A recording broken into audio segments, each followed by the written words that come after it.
Kuala Lumpur আন্তর্জাতিক বিমানবন্দরে সন্দেহজনকভাবে ঘোরাফেরা করার অভিযোগে ৪৫ বাংলাদেশি সহ ৬৮ বিদেশিকে আটক করা হয়েছে।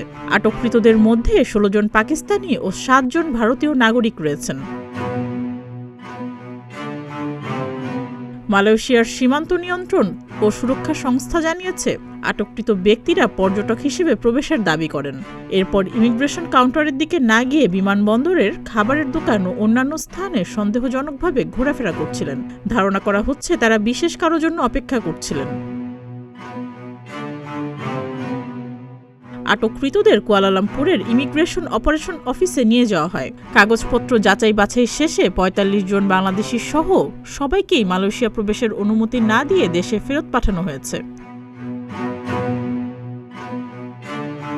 মালয়েশিয়ার সীমান্ত নিয়ন্ত্রণ ও সুরক্ষা সংস্থা AKPS জানিয়েছে, ১ জানুয়ারি থেকে ১৮ ফেব্রুয়ারির মধ্যে ২৬৫৪ জন বিদেশিকে পরীক্ষা করা হয়েছে, যার মধ্যে ৯০০ জন প্রকৃত পর্যটক না হওয়ায় তাদের প্রবেশের অনুমতি বাতিল করা হয়েছে। সংস্থাটি আরও জানিয়েছে, মালয়েশিয়ায় প্রবেশের জন্য নির্ধারিত নিয়ম মেনে চলতে হবে, না হলে বিদেশিদের ফেরত পাঠানো হবে। সীমান্ত নিরাপত্তা আরও কঠোর করা হবে বলেও জানানো হয়েছে। সুস্মিতা, প্রতিদিনের বাংলাদেশ।